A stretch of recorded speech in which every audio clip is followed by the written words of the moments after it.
आप सभी को जय श्री श्याम। कैसे आप उम्मीद करते हैं सब अच्छे होंगे। प्रेमियों, आज की वीडियो में बात करेंगे कि मारण क्रिया क्या होती है, कैसे की जाती है, कौन करता है, कौन करवाता है, लक्षण क्या होते हैं और बचने के उपाय क्या होते हैं। आप सभी के काफ़ी ज़्यादा कमेंट्स भी आए हुए थे और आप लोगों के फ़ोन भी आए हैं हमारे पास कि कुछ ऐसे लक्षण दिखाई दे रहे हैं, इसका क्या मतलब हो सकता है। या किसी ने कहा कि हम किसी चौकी दरबार में गए थे, उन्होंने बताया आपके ऊपर मारण क्रिया हो रखी है, तो अब हम क्या करें। उसी चीज़ को ध्यान में रखते हुए एक एक करके सारी चीज़ें खोलकर आप लोगों के सामने रखने की कोशिश करूंगा, लेकिन इस बात को अंधविश्वास की तरफ मत ले जाना। हो सकता है कोई लक्षण वैसे ही आप लोगों से मैच हो जाए, तो इसका मतलब ये नहीं कि आपके ऊपर भी मारण क्रिया हो रखी है, ऐसा कोई भी नहीं है। विश्वास तक अच्छी बात है, अंधविश्वास बिल्कुल गलत बात है। मारण क्रिया का मतलब है किसी व्यक्ति को मारने के लिए उसके ऊपर कोई ना कोई गंदी शक्ति का भेजा जाना, बस ये होती है मारण क्रिया।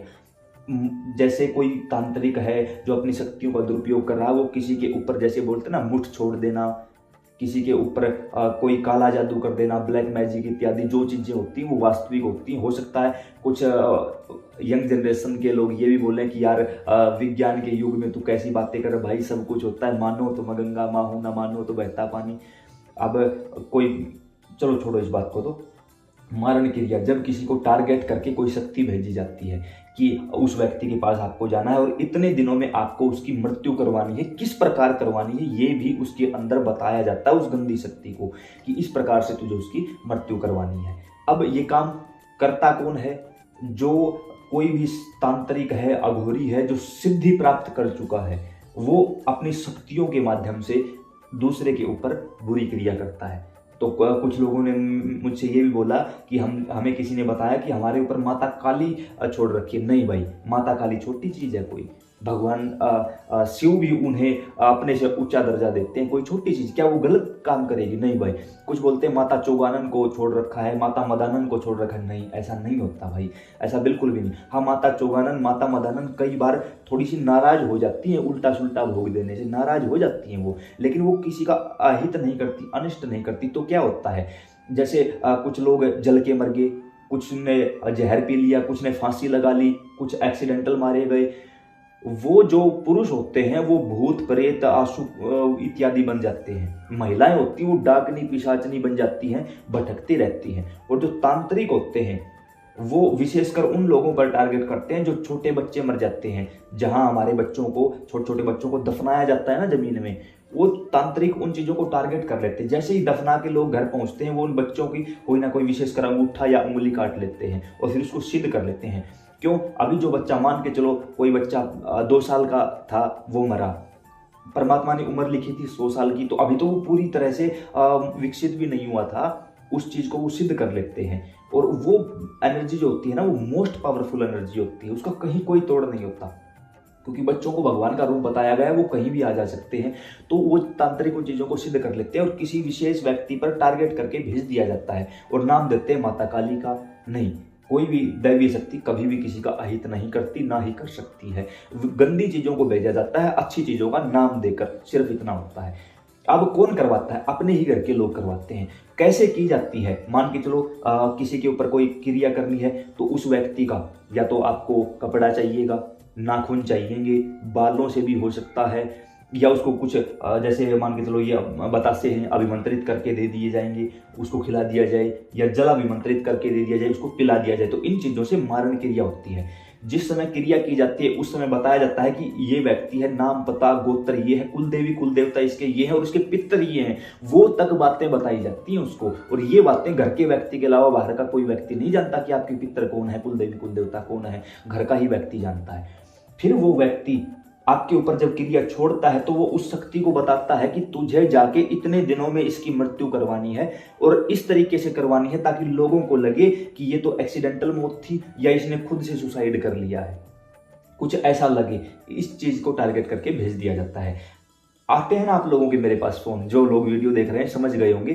कुछ लोग बोलते हैं हमारी कपड़े कटे हुए मिले हैं, कुछ बोलते हैं हमारी चोटी काट ली गई, कुछ बोलते हैं हमारी भैंस या गाय की पूंछ काट ली गई है, कुछ लोग बोलते हैं घर में कोई मांस का टुकड़ा मिला है, कुछ लोग बोलते हैं घर में मरा हुआ कौवा पाया गया है। ये सभी तांत्रिक क्रिया के लक्षण होते हैं। भाई आप मानो या ना मानो, वो आप लोगों के ऊपर डिपेंड है। मैं सफाई देने नहीं बैठा हूँ, जो हकीकत है वो बताने बैठा हूँ। हाँ, ये चीज़ अलग है कि कई बार इन चीज़ों का उल्लेख नहीं मिलता, लेकिन होता सब कुछ है भाई।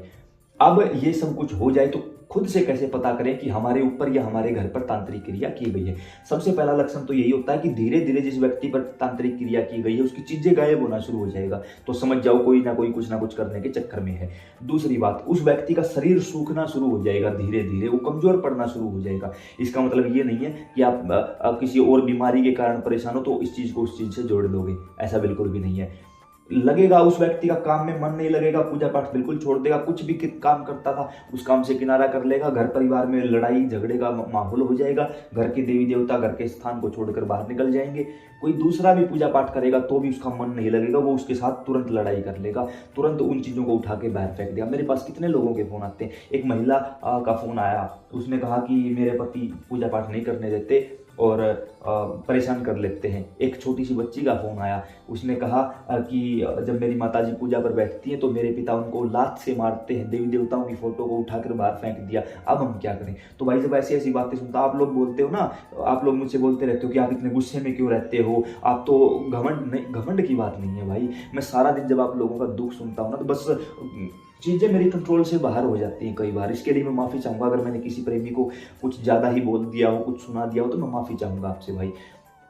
अब किसी भी काम में मन ना लगना, देवी देवताओं का बाहर चले जाना और खुद से ऐसा मन में आना कि मैं सुसाइड कर लूँ, वो आप लोग नहीं चाह रहे होते। वो जो शक्ति टारगेट करके भेजी गई है वो ऐसा दिखाने की कोशिश करेगी कि आपके यहाँ तो आप खुद से मरे हो, छत से व्यक्ति नीचे कूद जाएगा, फांसी लगा लेगा, जहर पी लेगा, लड़ाई झगड़ा कर लेगा, कहीं जानबूझ के। मैंने अपनी आंखों से देखा है भाई, मैंने अपनी आंखों से देखा। किसी व्यक्ति को हमने बताया था कि आपके साथ कुछ ऐसी घटना घटित होने वाली है और आप जानबूझ के करोगे वो काम, और वही हुआ। तीसरे चौथे दिन उन्होंने अपनी गाड़ी किसी बड़े ट्रक के नीचे डाल दी, और जानबूझ के डाली, क्योंकि वहाँ 3 व्यक्ति थे, एक व्यक्ति जीवित बचा, 2 उसी समय चले गए। उस व्यक्ति ने हमें खुद बताया है कि जानबूझ के, वही व्यक्ति ड्राइविंग सीट पर था और जानबूझ के उसने कहा कि चलो आज स्टंट करते हैं, तो ये जानबूझ के हुआ ये काम।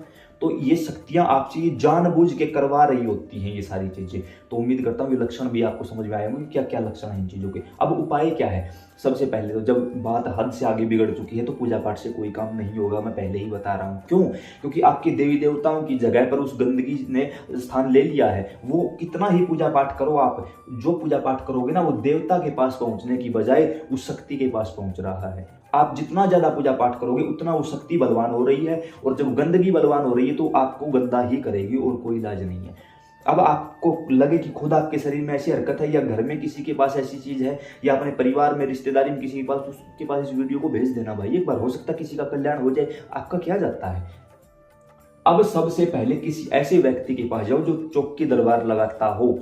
आजकल तो बहुत सारे ऐसे व्यक्ति हैं जो YouTube पर चौकी दरबार लगाते हैं, और मैं कहूंगा आपको उन्हीं के पास जाना चाहिए। क्यों जाना चाहिए? क्योंकि अगर वो कुछ गलत करेंगे ना तो आप लोग YouTube पर सामने आकर बोल सकते हो कि हाँ इस व्यक्ति ने मेरे साथ गलत किया है, तो दूसरे व्यक्ति उससे सावधान हो जाएंगे। जो व्यक्ति YouTube पर नहीं है उसके पास अगर आप जाओगे तो उसके खिलाफ बोले जाओ, कोई पूछने वाला नहीं है। लेकिन अगर YouTube पर उसने खुद का कोई चैनल बना रखा है, आप लोगों के सामने वीडियो लेके आ रहा है, तो उसकी बुराई करने का हक है आपको। जब आप लाइव आकर उस व्यक्ति का नाम लेके बोलोगे कि इस भगत ने, इस साधक ने मेरे साथ कुछ ना कुछ गलत किया है, तो उस व्यक्ति तक वो बात पहुंचेगी और हजारों लोग सचेत भी होंगे और उसके खिलाफ कार्रवाई भी की जाएगी। तो आप उनके पास जा सकते हो, क्योंकि जो बंदा YouTube पर वीडियो बना रहा है वो किसी प्रकार से, मतलब एक प्रकार से ये कहूं कि वो गलत नहीं हो सकता। क्यों? क्योंकि उसको पता है कि अगर आज तूने किसी के साथ गलत कर दिया ना तो ये कल YouTube पर या किसी दूसरे सोशल मीडिया प्लेटफॉर्म पर 1 मिनट में तुम्हारा पर्दाफाश कर देगा। तो उनके गलत करने के चांसेस ना के बराबर होते हैं। यहाँ आपको भी संयम रखना होगा। हर कोई भगवान नहीं होता। ये नहीं है कि जाते ही वो आपकी चीज को उठाकर बाहर फेंक देगा, ऐसा बिल्कुल भी नहीं होता और हो भी नहीं सकता। किसी भगत के पास जाइए, विशेषकर जो माता काली का या बाबा भैरव का भगत हो, उनके पास जाइए। वो आपकी चीज़ों को एक साथ नहीं, धीरे धीरे, कम से कम 3 महीने का समय आपको हर हाल में लगेगा। 3 महीने में जितनी बार हो सके या जितनी बार वो बुलाए उसके पास जाइए।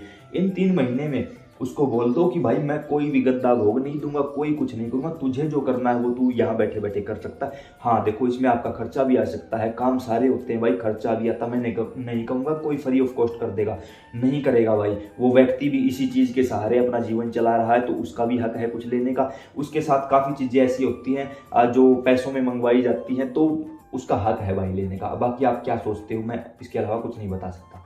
तो कम से कम 3 महीने वो व्यक्ति लेगा, 3 महीने के अंदर अंदर वो अपनी शक्ति को आपके शरीर पर भेजेगा। पहले तो खुद का प्रोटेक्शन लगाएगा वो, फिर आपके घर का प्रोटेक्शन लगाएगा वो, फिर आपको वो कुछ काम करने के लिए कहेगा। तो पूरी कोशिश है 90 दिनों के अंदर अंदर आपकी उस शक्ति का असर जो पहले 90 या 100% था वो घटकर 10 या 20% तक रह जाएगा। उसके बाद वो आपको आपके ही घर में पूजा पाठ बता देगा। जो 20% असर है वो घर की पूजा पाठ से दूर होगी, न कि किसी साधक की पूजा पाठ से। तो एकमात्र रास्ता यही है भाई, इसके लिए खुद कोई उपाय नहीं किया जाएगा, कुछ भी नहीं किया जा सकता, और करोगे तो वो उस नेगेटिविटी को जाएगा। आगे आप लोगों की मर्जी है। तो इस 8-10 मिनट की वीडियो में मैंने आपको मारण क्रिया के बारे में पूरी चीजें विस्तार से बताई है। कोई भी लाइन दोबारा रिपीट करके वीडियो को लंबा करने की बात नहीं कही है। उसके साथ आप मेरी कोई भी वीडियो उठाकर देखिए, कहीं भी हमने आपको सब्सक्राइब करने के लिए नहीं बोल रखा है, क्योंकि इस बछड़ में हमें पढ़ना ही नहीं है। उसके बावजूद भी आप लोगों ने इतना प्यार दिया कि लाखों की संख्या में आप लोग इस परिवार से जुड़े हो। इसके लिए मैं तहे दिल से आपका धन्यवाद करता हूँ। कुछ प्रेमियों ने यह भी कहा कि आपके साथ जुड़ना है, तो भाई मैं पहले ही बता देता हूँ, मैं कोई चौकी नहीं लगाता, दरबार नहीं लगाता, मैं किसी की पूछा नहीं देता। वही बात आपको फोन पे बताऊंगा जो यहाँ वीडियो में बता रहा हूँ। इस यूट्यूब चैनल पर खोल कर देखो, ऊपर पोस्टर लगा हुआ है, पोस्टर के ऊपर देखो, जो भी आपकी परेशानी है वो लिखी हुई है ऊपर हमने कि इस परेशानी की वीडियो है, ये इस परेशानी, पहले उस परेशानी के कारण, लक्षण और बाद में उसके उपाय बताए गए हैं। आप लोग क्यों नहीं करते, क्यों भटकना चाहते हो यहाँ वहाँ, जब सब कुछ घर बैठे फ्री ऑफ कॉस्ट आपकी जेब में है। थोड़ा सा समझदार बनो। जय श्री श्याम।